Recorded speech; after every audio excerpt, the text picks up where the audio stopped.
Salam damai dan sejahtera untuk saudara sekalian dimanapun berada. Mari kita lanjutkan kembali pembelajaran mengenal Yesus Kristus. Sudah 5 kali live TikTok untuk membicarakan tentang pengenalan akan Yesus Kristus. Dan ini adalah yang ke-6. Jadi saudara yang kekasih di dalam Kristus, saya ingin kembali mengingatkan ketika kita ingin mengenal Yesus Kristus, sumbernya hanya ada di dalam Alkitab. Dan tidak ada kitab lain yang memberikan pengajaran dan penjelasan mengenal siapakah Yesus Kristus. Kalau ada cerita, dokumen, ataupun manuskrip yang menjelaskan tentang Yesus Kristus, mungkin ada kemiripan, mungkin ada cuplikan, mungkin ada plagiasi, tetap orang Kristen lebih dan bahkan satu-satunya hanya Alkitab sumber untuk mengenal Yesus Kristus. Dari Perjanjian Lama sampai Perjanjian Baru, dari Kitab Kejadian sampai Kitab Wahyu. Hal yang kedua, pengenalan akan Yesus Kristus hanya mungkin diterima dan dimengerti oleh orang-orang yang secara khusus mendapatkan anugerah secara khusus dari Allah.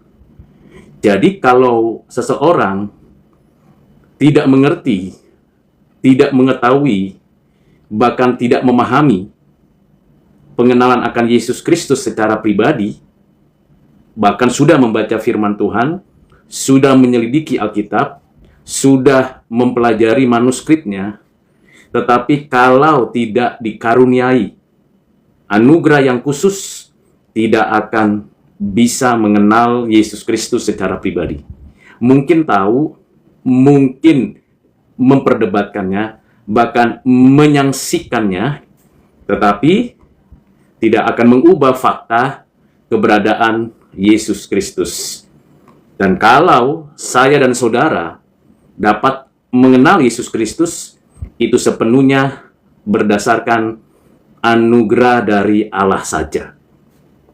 Anugerah bukan usaha manusia, anugerah bukan pencapaian yang dilakukan manusia, anugerah pemberian secara khusus karena manusia tidak mampu total untuk mengenal Yesus Kristus yang dituliskan, dinyatakan firman-Nya, yaitu Alkitab.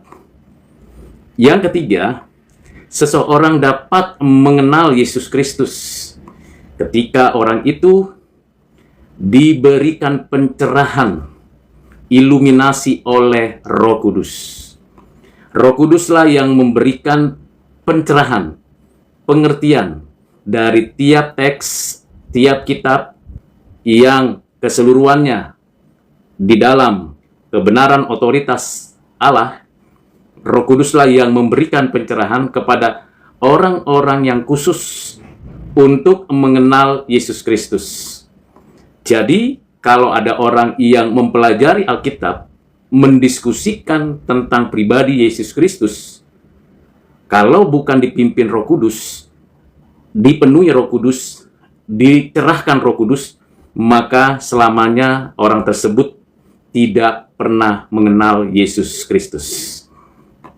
Yang keempat, kalau kita mau mengerti dan bisa memahami pengenalan akan Yesus Kristus dari Alkitab berdasarkan anugerah yang dipimpin Roh Kudus, maka bagian yang keempat yang penting, orang tersebut pasti hidupnya memuliakan, meninggikan, dan berpusat pada Yesus Kristus.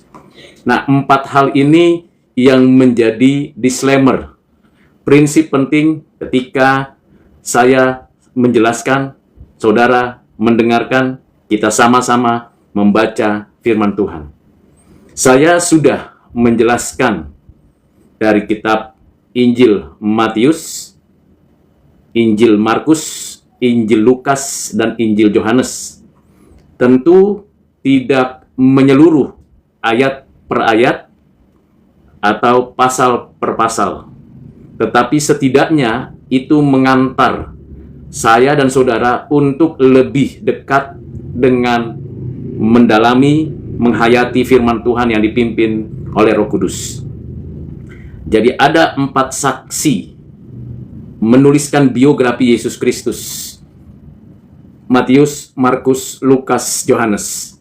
Dan seluruhnya, setiap huruf, setiap kata, setiap kalimat, setiap pasal, setiap kitab dari 4 Injil itu diinspirasikan secara verbal veneri oleh Roh Kudus kepada para penulis.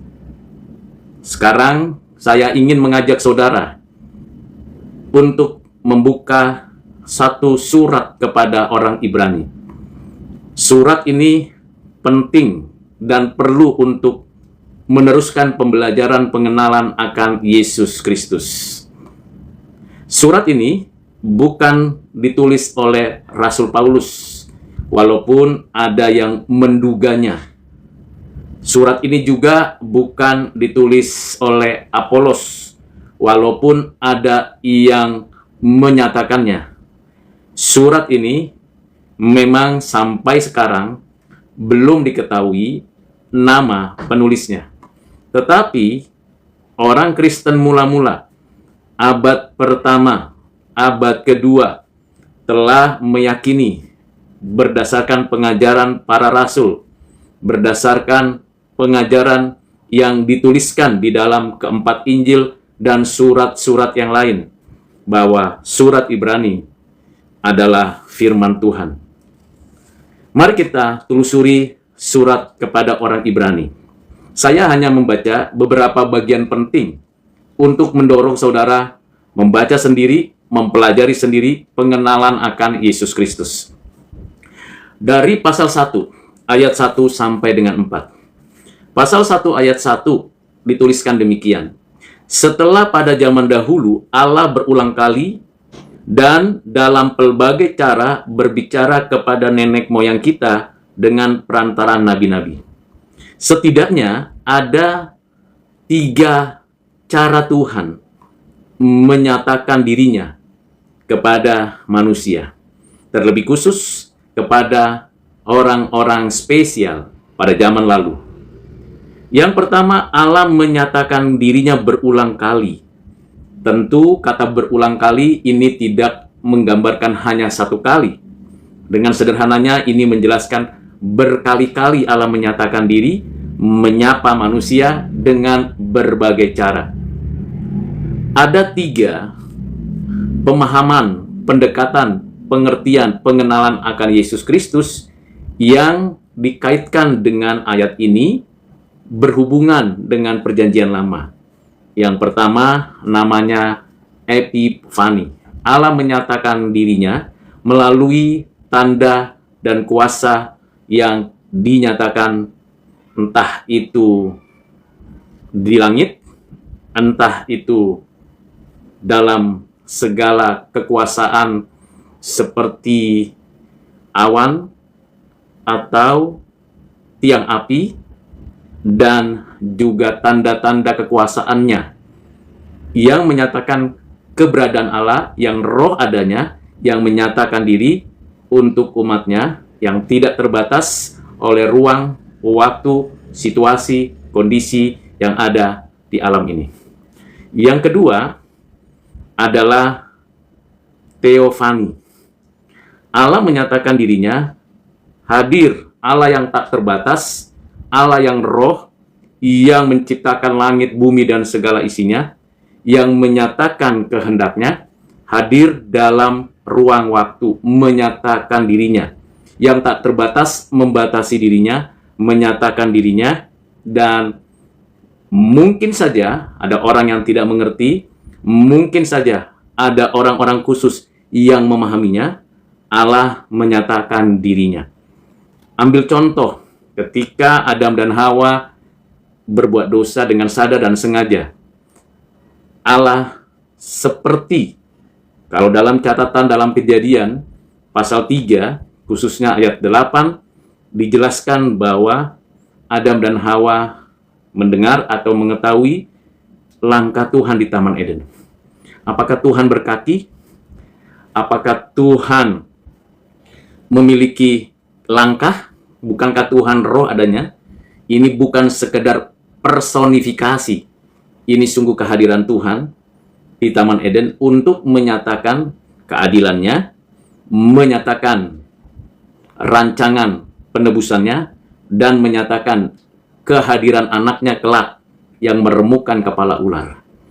Jadi ini contohnya. Yang kedua contohnya adalah ketika Abraham bertemu dengan salah satu dari 3 sosok yang menjumpai Abraham, yang menyatakan bahwa kota Sodom Gomora akan dihukum ditunggang balikan dengan api dari surga karena kejahatan kota Sodom Gomora. Dari 3 sosok itu, 2 diantaranya malaikat dan 1 kehadiran Tuhan Allah. Siapakah dia? Orang Kristen meyakini dan mengakui bahwa pribadi itu adalah Teofani Kristus yang menyatakan diri sebelum inkarnasi. Ada lagi peristiwa dalam Kejadian 32. Yakub bergelut dengan sesosok pribadi yang akhirnya memukul pangkal paha Yakub, dan Yakub pun berlutut meminta berkat, bahkan namanya diganti menjadi Israel. Demikian juga kehadiran malaikat Tuhan pada Yosua pasal 5 memberikan penegasan kehadiran Tuhan di dalam umatnya melalui orang-orang khusus. Kalau diselidiki satu persatu, dicermati kisah demi kisah, maka kita akan mengerti dan mengetahui kehadiran Allah melalui cara teofani. Yang ketiga adalah tipologi. Ada banyak pengajaran mengenai tipologi Melkisedek, imam Allah yang maha tinggi, yang bukan berdasarkan garis keimaman Harun. Karena memang Israel belum hadir sebagai sebuah umat, sebagai sebuah bangsa. Karena Abraham baru saja mengenal dan Melkisedek hadir dalam kehidupan Abraham. Siapakah Melkisedek? Ada banyak penafsir menjelaskan, yang pasti dia tipologi dari keimaman Yesus. Juga Musa, seorang pembebas dari perbudakan. Juga Yosua, seorang pemenang yang menaklukkan tanah Kanaan. Juga Daud yang menegakkan keadilan dan kesejahteraan. Jadi ada tipologi-tipologi yang sangat penting, yang sangat berguna untuk dimengerti.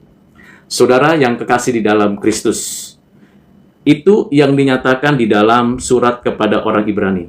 Saya meyakini bahwa penulis ini memahami betul Perjanjian Lama, mempelajari Perjanjian Lama begitu ketat, begitu mendalam, dengan satu kalimat yang sangat penting, dan tentu Roh Kudus yang memberikan inspirasi. Setelah pada zaman dahulu Allah berulang kali dan dalam berbagai cara berbicara kepada nenek moyang kita dengan perantara nabi-nabi. Pada bagian yang kedua, selain tadi dengan berbagai cara dan berulang kali, juga menyatakan kehendaknya, menyatakan rancangannya, menyatakan rencananya untuk menebus umatnya dengan perantara nabi-nabi. Seorang nabi mewakili Tuhan, menyampaikan isi hati Tuhan kepada umatnya. Seorang nabi yang diutus Tuhan diberikan tanda dan mukjizat. Kalau nabi yang diutus Tuhan tidak memiliki tanda dan mukjizat sebagai bukti kenabiannya bahwa dia nabi yang diutus Tuhan Allah, maka itu nabi palsu dan itu bukan nabi. Jadi para nabi dalam Perjanjian Lama selalu mewakili Tuhan Allah, menyampaikan kehendak Tuhan Allah, menjelaskan kebenaran Tuhan Allah, dan menunjukkan realitas fakta dari apa yang terjadi saat itu dan apa yang akan terjadi di masa akan datang. Termasuk memberikan penjelasan, pengajaran, nubuat tentang pribadi Yesus Kristus, anak Allah yang inkarnasi menjadi manusia. Musa contohnya memberikan kepada pembaca kitab Kejadian mengenai siapakah pribadi yang menghancurkan kepala ular itu, keturunan seorang perempuan.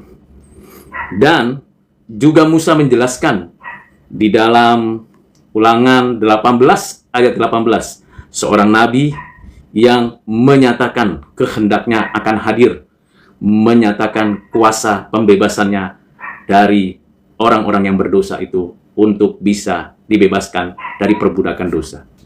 Begitu juga dengan nabi-nabi yang ada dalam perjanjian lama, baik itu Nabi Elia, Nabi Elisa, Nabi Yesaya, Nabi Yehezkiel, Nabi Yeremia, dan nabi-nabi kecil yang lainnya seperti Hosea, Mika, Habakuk, Nahum, dan semua penjelasan yang berkaitan dinyatakan tentang keberadaan, kehadiran Yesus Kristus. Jadi di sini penulis Ibrani memberikan pengertian yang mendasar dan mendalam ketika orang-orang Kristen awal mulanya sudah membaca kitab Injil, bisa jadi sudah membaca surat-surat yang ada, yang ditulis Petrus, yang ditulis Yakobus, atau yang ditulis Paulus, semuanya, dan dia mengkristalkan satu bagian penting, yaitu Allah pada mulanya berulang kali menyatakan diri. Tidak berhenti di pasal 1 ayat 1. Kita melanjutkan di ayat keduanya. Maka pada zaman akhir ini, Ia, Allah, telah berbicara kepada kita dengan perantaran anaknya. Pada zaman akhir. Jadi ini bukan berbicara akhir zaman, tapi pada zaman akhir. Jadi pada zaman akhir, bagi penulis Ibrani untuk merujuk kepada zaman mulai awal yang kehadiran Yesus Kristus anak Allah yang inkarnasi sampai nanti kedatangannya yang kembali. Jadi kedatangan inkarnasinya itu dimulai dari disebut zaman akhir dan sampai nanti kedatangannya kembali sebagai zaman akhir menjadi akhir zaman. Jadi sekarang kita sedang menantikan kedatangan Yesus Kristus kembali, Hakim Agung yang menghakimi setiap orang berdasarkan perbuatannya. Dan ditulis di dalam surat Ibrani ini, sekali lagi surat ini bukan ditulis Paulus, memang ada yang memberikan penggambaran seperti itu, tetapi penelusuran lebih lanjut tidak menjelaskan itu, dan juga bukan ditulis oleh Apolos. Surat kepada Ibrani pasal 1 ayat 2 ini, pada zaman akhir ini Allah berbicara kepada kita dengan perantaran anaknya. Siapakah anaknya? Di mana Tuhan Allah berbicara kepada umatnya. Siapakah anaknya? Berarti dia perantara firman, itu pengantara antara manusia ciptaan, pribadi, umat manusia, dengan Allah pencipta. Dia harus menyatakan, mewakili Allah karena dia berbicara melalui anaknya ini dan berbicara kepada manusia. Tapi manusia yang mendengar Allah yang berbicara, pastilah harus mengerti keberadaan manusia. Jadi pada pasal 1 ayat 2 ini, anaknya itu media, tidak lagi melalui nabi-nabi, tidak lagi melalui konstruksi tipologi, epifani, dan juga teofani, tetapi langsung Allah berbicara kepada anaknya, melalui anaknya untuk manusia. Dengan perantaran anaknya yang telah ia tetapkan sebagai yang berhak menerima segala yang ada. Anaknya itu berhak menerima segala yang ada. Siapakah yang berhak menerima segala yang ada? Segala yang ada. Kalau kita berbicara tentang segala yang ada, ini bicara metafisis, realitas. Kalau kita mau renungkan, pikirkan, dan secara mendalam, metafisis bukan hanya ontologis, tapi metafisis itu berkaitan keberadaan. Ada, bagaimana kita menjelaskan keberadaan waktu, keberadaan ruang, keberadaan materi, keberadaan tumbuhan, keberadaan hewan, keberadaan manusia, keberadaan malaikat, seluruh keberadaan itu ada di bawah otoritas pengendalian dari anaknya. Tadi anaknya pengantara, untuk Allah berbicara kepada manusia, satu-satunya. Jadi tidak ada yang lain, tidak ada nama yang lain. Nabi-nabi pun tidak langsung disebutkan demikian. Dia mewakili Allah, tapi ini dia langsung berbicara kepada manusia melalui anaknya. Yang kedua tadi, ia menerima segala yang ada. Jadi apa yang ada, yang tidak ada, tidak ada. Yang ada, ada. Yang ada ini semua berada di dalam kuasa otoritas kehendaknya. Bagian yang penting ini. Jadi segala yang ada, saya, saudara, kita semua, peralatan, perlengkapan, apapun yang dicapai manusia, pokoknya apa yang ada, itu semuanya ditetapkan anak yang menerimanya. Jadi saya tidak punya hak atas diri saya, karena saya miliknya Allah, dan saya miliknya Allah melalui di dalam anaknya. Nah, ini penting sekali pendalaman pengenalan akan Yesus Kristus. Dan oleh dia, yang ketiga, oleh anaknya inilah Allah menjadikan alam semesta. Ini berkaitan dengan penciptaan. Jadi Allah adalah Allah yang mencipta. Jadi ketika Allah menciptakan segala sesuatu dari tidak ada menjadi ada, melalui anaknya, seperti yang saya sudah jelaskan di dalam Injil Yohanes pasal 1 ayat 1, 2, dan 3, serta 4, bahwa Yesus Kristus adalah firman, Logos yang bersama-sama dengan Allah. Dan melaluinya segala sesuatu itu dicipta.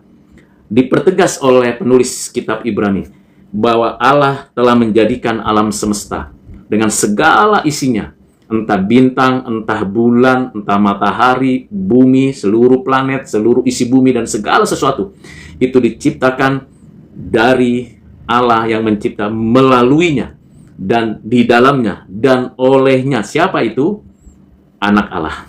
Jadi keberadaan anak itu setara dengan Bapa, sehakikat dengan Bapa, satu natur, keberadaan esensinya. Bapa, Anak, Roh Kudus. Itu yang ketiga. Jadi pengantara, firman berbicara kepada manusia, karena Allah berbicara kepada firman, dan firman berbicara kepada manusia. Yang kedua, dia yang menerima semua, kepemilikan itu milik Allah, semuanya yang ada. Yang ketiga, dia menciptakan segala sesuatu. Siapakah Yesus Kristus? Mediator, pemilik semesta alam dan segala isinya. Dia pencipta dari yang segala yang ada. Yang keempat, ayat 3. Ia adalah cahaya kemuliaan Allah. Yesus Kristus cahaya itu sendiri. Cahaya kemuliaan Allah. Pada dirinya ada kemuliaan Allah. Tidak ada satu nabi pun, tidak ada satu rasul pun, tidak ada satu pendiri agama pun, tidak ada seorang pun yang pernah dinyatakan bahwa dia cahaya kemuliaan Allah. Pada dirinya nyata kemuliaan Allah. Hanya satu-satunya yang menunjukkan itu kepada manusia, yaitu Yesus Kristus, anak Allah yang tunggal. Cahaya kemuliaan Allah. Jadi kalau kita bicara cahaya, tentu kita akan berbicara tentang apa yang menjadikan segala sesuatu terang, apa yang menjadikan segala sesuatu itu memiliki hidup dan kehidupan. Dan kalau kita berbicara cahaya, itu berarti kegelapan ditelan. Dan kalau kita dikaitkan dengan kemuliaan, itu bicara keagungan yang tak mungkin terhampiri. Dan itu ada pada diri anak Allah, Yesus Kristus. Ini yang keempat. Ia adalah cahaya kemuliaan Allah. Yang kelima, Yesus Kristus anak Allah adalah gambar wujud Allah. Gambar wujud Allah. Dia adalah yang menunjukkan keberadaan Allah dari Allah. Dia adalah keberadaan Allah itu sendiri. Dia menunjukkan natur kealahannya, atribut kealahannya, kekaryaannya. Gambar, kalau kita bicara gambar, itu berkaitan dengan sesuatu yang menunjukkan kepada identitas dan kehakikatannya.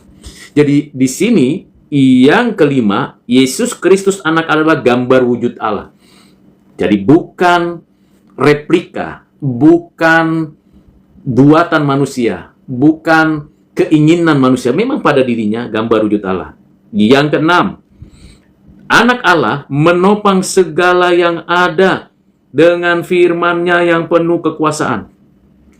Yesus Kristus anak Allah itu menopang, bukan hanya mencipta, memberikan hidup, menjaga dan memelihara. Ini menjadi hal penting.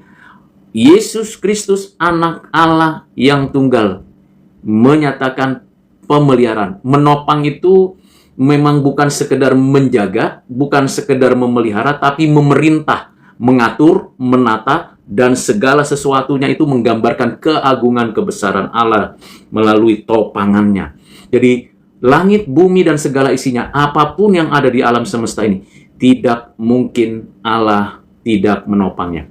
Kalau saya dan saudara masih hidup, kalau saya dan saudara masih ada sekarang, kalau kita bisa menikmati gaya gravitasi bumi, udara, dan segala yang diberikan, itu karena melaluinya segala yang ada, ditopangnya, dipeliharanya, dijaganya. Karena semua yang diciptakannya dijaga, dipeliharanya. Kalau bukan dia anak Allah, kalau bukan dia setara sehakikat dengan Allah Bapa, tidak mungkin ada yang bisa menopang alam semesta dan segala isinya. Berikutnya, yang ketujuh. Yang ketujuh ini dikaitkan langsung dengan apa yang dinyatakannya, yaitu inkarnasinya dan karya penebusannya, dan kematiannya, kebangkitannya, kenaikannya, dan nanti kedatangannya kembali. Yang ketujuh dikatakan, dan setelah ia selesai mengadakan penyucian dosa, ia duduk di sebelah kanan yang maha besar di tempat yang tinggi. Ini menggambarkan keberadaan kemanusiaannya, inkarnasi menjadi manusia.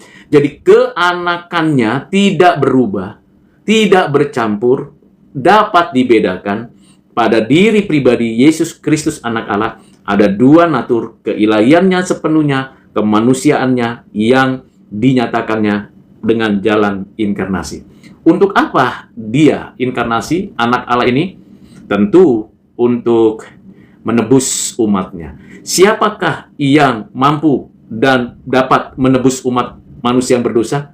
Hanya Allah. Tetapi siapa yang dapat mewakili keberadaan manusia yang berdosa? Siapakah yang mewakili? Hanya manusia yang sempurna. Siapakah dia? Anak Allah yang inkarnasi. Saya, nabi-nabi, dan rasul-rasul, para imam, para raja, tidak mungkin dapat mewakili keberadaan manusia yang suci. Karena semua orang sudah berdosa, semua orang telah melakukan kejahatan, tidak layak, tidak pantas, tidak mungkin orang-orang seperti itu bisa, seperti saya, seperti saudara, bisa menebus dosa sendiri atau menebus dosa orang lain. Jadi mesti ada manusia yang mewakili, yang tepat mewakili manusia. Yang suci, yang kudus, yang mulia, yang bukan di dalam Adam. Karena Adam sudah berdosa, dan keturunannya semuanya di dalam dosa, dan berbuat dosa, dan apa yang terjadi? Manusia tidak mungkin dapat menyelesaikan keberdosaannya. Ada upaya, ada usaha, tetapi manusia akhirnya gagal, dan gagal, dan gagal. Jadi ketika dikatakan di dalam satu kalimat yang sangat tajam, untuk menjelaskan keberadaan Yesus Kristus anak Allah itu, dikaitkan langsung dengan kata, ia selesai mengadakan penyucian dosa. Siapakah dia? Dari Allah, anak Allah, yang punya otoritas, punya kekuasaan, punya kekuatan, untuk menebus, menyucikan dosa. Lalu, bagaimana dia menebus keberadaan itu? Dengan dia tentu inkarnasi menjadi manusia, hidup sebagai manusia, tidak pura-pura jadi manusianya. Dapat ditulis, dicatat, ditemukan bahwa cerita keberadaan Yesus itu sebagaimana manusia adanya, bukan imajinasi, bukan hayalan, bukan sebuah cerita dongeng mitos yang tidak jelas asal-usulnya. Yesus jelas asal-usulnya. Kehadirannya jelas, dilahirkan oleh seorang perawan bernama Maria. Jelas pada zaman apa, dan di mana, dan bagaimana hidupnya. Jelas, ada catatannya. Tidak ada tiba-tiba muncul dia umur 30, langsung dia pelayanan. Tidak demikian. Saudara, Yesus memang historis. Tetapi sekaligus saat yang sama, itu menunjukkan anak Allah hadir dalam sejarah manusia dengan jalan inkarnasi. Dulu tipologi, dulu teofani, dulu epipani. Allah menyatakan diri, sekarang langsung dia sendiri. Itu sebabnya yang ketujuh ini menjadi hal penting untuk penebusan saya dan saudara. Yesus Kristus selesai mengadakan penyucian dosa. Selesai, tuntas di atas kayu salib, dia menyerahkan nyawanya, menebus manusia yang berdosa, saya dan saudara. Kalau saudara percaya kepada Yesus Kristus, itu anugerah. Tadi saya sudah katakan. Kalau saya dan saudara percaya kepada berita yang dituliskan dalam Alkitab, itu pekerjaan Roh Kudus. Kalau saya dan saudara dengan iman mengaku bahwa Yesus Kristus adalah Tuhan Juru Selamat Penebus, itu pekerjaan Roh Kudus yang menyatakan anugerahnya. Dan kita yang percaya akan mendapatkan penyucian dosa. Tetapi bagaimana kalau mereka yang tidak percaya? Bagaimana mereka yang melakukan penolakan, pemberontakan, ejekan? Kalau sampai akhir hidupnya dia tidak percaya, berita firman sudah disampaikan, Injil Yesus Kristus sudah diberitakan, pengenalan akan Yesus Kristus sudah dinyatakan, tetap tidak percaya, maka orang itu sangat kasihan sekali. Bisa jadi bukan orang pilihan, bisa jadi orang yang suka memberontak, maka ada kemungkinan-kemungkinan lain. Saudara, mari kita lanjutkan poin yang ketujuh ini. Ia duduk di sebelah kanan yang Maha Besar. Setelah ia menyelesaikan, tentu bagaimana dia bisa duduk di sebelah kanan? Dia kan sudah menyelesaikan dosa. Dia bangkit dari kematian. Bapa membangkitkan, Roh Kudus membangkitkan. Dia bangkit dari kematian. Dia menyatakan diri selama 40 hari kepada murid-muridnya, kepada 500 orang saksi, dan banyak orang mengerti lagi tentang apa yang diajarkan. Lalu dia naik. Dia naik bukan santai, bukan rileks. Dikatakan duduk di sebelah kanan Allah yang Maha Besar di tempat yang tinggi. Dia lebih dari pemenang. Siapakah dia? Anak Allah yang tunggal. 7 hal yang menjelaskan tentang siapakah Yesus Kristus. Keilahiannya sampai 6 hal menunjukkan keberadaannya. Dan dia jauh lebih tinggi daripada malaikat. Dan seperti nama yang dikaruniakan kepadanya jauh lebih indah daripada nama mereka. Saudara, itulah pribadi dan keberadaan Yesus Kristus. Jadi kalau kita sudah menelusuri dan sudah mempelajari secara detail tentang kemanusiaan Yesus dari Injil Matius dan Injil Markus dan Injil Lukas dan Injil Yohanes, dan kita juga sudah dengan pimpinan Roh Kudus mempelajari keberadaan yang ilahinya. Jadi kalau orang Kristen, saya dan saudara yang sudah percaya, bersyukur. Karena orang Kristen bisa percaya karena firman Alkitab yang diwahyukan adalah benar, pengajarannya, dan tidak ada kesalahan. Saudara, bagaimana bisa kita meyakini? Karena pekerjaan Roh Kudus. Sepandai apapun saya menjelaskan, memberikan gambaran tentang keberadaan Yesus dengan dokumen, dengan manuskrip sebagai pembuktian, tetap saja, kalau orang itu orang yang keras kepala, hatinya tegar tengkuk, dan memang bukan orang pilihan, sampai kapanpun orang itu tetap memberontak kepada Tuhan Allah. Mari saudara, kembali kepada Tuhan. Mari saudara, kita pelajari firman Tuhan. Saya akan menjelaskan pemahaman ini secara mendatar dan mendalam. Mendatar artinya semua yang dijelaskan ada sumbernya, ada pemahamannya.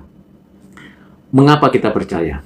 Tidak ada satupun kitab di seluruh muka bumi yang punya salinan lebih dari 20 ribuan. Dan deket, jaraknya deket, nggak jauh-jauh amat. Ya, jadi kalau ditulis sekitar tahun 50-an sampai 60-an, dan penyalinannya ditemukan sekitar 5.000 sampai 20 ribuan, itu sebelum tahun 300-an ke bawah. Jadi penyalinan itu untuk menunjukkan bahwa sungguh berita ini serius. Dan ditulis tangan, bukan diketik, bukan dikopi, ada mesin fotokopi, tidak, tapi disalin dan ditulis satu persatu. Tidak ada kitab yang seperti itu. Kalau kita membandingkan kitab-kitab lain atau tulisan lain, ada yang salinannya hanya 7, ada yang salinannya hanya 11, tetapi kita percaya Alkitab tidak demikian. Karena itu saudara, jangan ragu, jangan bimbang, jangan takut, jangan percaya cerita orang lain kecuali dari Alkitab tentang pribadi Yesus Kristus. Penipuan bisa terjadi di mana saja. Ingat, bapa segala dusta itu siapa? Iblis. Ingat, iblis itu pandai memainkan ayat Alkitab. pandai sekali memutarbalikkan firman Tuhan. Yesus sudah menyatakan dirinya, tetapi ada yang memanipulasi dan menceritakan Yesus yang lain. Rasul Paulus sudah ingatkan, ada orang yang menceritakan Injil yang lain. Bahkan Paulus dengan berani menuliskan kepada jemaat di Galatia, di pasal 1 ayat 6. Aku heran, kata Rasul Paulus kepada jemaat Galatia, bahwa kamu begitu lekas berbalik daripada Kristus yang oleh kasih karunia Kristus telah memanggil kamu dan mengikuti suatu Injil lain. Yang sebenarnya bukan Injil, hanya ada orang yang mengacaukan kamu dan yang bermaksud untuk memutarbalikkan Injil Yesus Kristus. Ada. Tetapi, kata Rasul Paulus, sekalipun kami atau seorang malaikat dari surga yang memberitakan kepada kamu suatu Injil yang berbeda dengan Injil yang telah kami beritakan kepadamu, terkutuklah dia. Hati-hati, saudara. Jadi siapa yang memberitakan Injil di luar Injil Yesus Kristus yang ditulis Alkitab, dalam ayat itu dituliskan terkutuklah dia. Menakutkan, sungguh. Bahkan kalau kita baca di dalam surat Yohanes, di dalam surat Yohanes pasalnya yang kelima, ya, surat Yohanes pasalnya yang kelima, bahwa memang kita lihat ini ayat 10. Barang siapa percaya kepada anak Allah, ia mempunyai kesaksian itu di dalam dirinya. Barang siapa tidak percaya kepada Allah, ia membuat Allah menjadi pendusta, karena ia tidak percaya akan kesaksian yang diberikan Allah tentang anaknya. Jadi, orang tersebut memang keturunan ular. Ular itu bapa segala orang berdosa, orang berdusta, yaitu iblis dan roh-roh jahat. Ayat 12-nya. Barang siapa memiliki anak, berarti mengenal anak, yaitu Yesus Kristus, ia memiliki hidup. Barang siapa tidak memiliki anak, ia tidak memiliki hidup. Jadi di sini Rasul Yohanes memberi penegasan bahwa siapa saja, entah engkau sudah beragama atau tidak, entah engkau sudah beragama ini dan itu atau tidak, kalau engkau tidak percaya kepada Yesus Kristus, engkau belum sungguh-sungguh berada di dalam keyakinan yang sungguh bahwa engkau adalah orang yang membutuhkan Yesus Kristus, engkau perlu Tuhan dalam hidup untuk menebusmu, maka orang tersebut tidak memiliki hidup kekal. Lalu, apakah ada lagi yang dijelaskan? Ada. Rasul Yohanes di dalam suratnya yang kedua memberikan penegasan supaya kita hati-hati.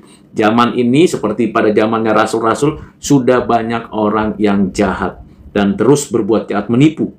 Dan inilah kasih itu, yaitu di dalam surat Yohanes yang kedua, hanya pasalnya hanya 1, di ayat yang ke-6 dan 7 dan 8. Dan inilah kasih itu, yaitu bahwa kita harus hidup menuruti perintahnya, dan inilah perintah itu, bahwa kamu harus hidup di dalam kasih, sebagaimana telah kamu dengar dari mulanya, sebab banyak penyesat telah muncul dan pergi ke seluruh dunia, yang tidak mengaku bahwa Yesus telah datang sebagai manusia. Itu adalah si penyesat dan antikristus. Jadi kita percaya anak Allah inkarnasi menjadi manusia. Kalau ada yang tidak percaya anak Allah inkarnasi menjadi manusia, dia penyesat dan antikristus. Waspadalah, supaya kamu jangan kehilangan apa yang telah kami kerjakan itu, tetapi supaya kamu mendapat upahmu sepenuhnya. Ayat 9, setiap orang yang tidak tinggal di dalam ajaran Kristus, tetapi melangkah keluar dari situ, tidak memiliki Allah.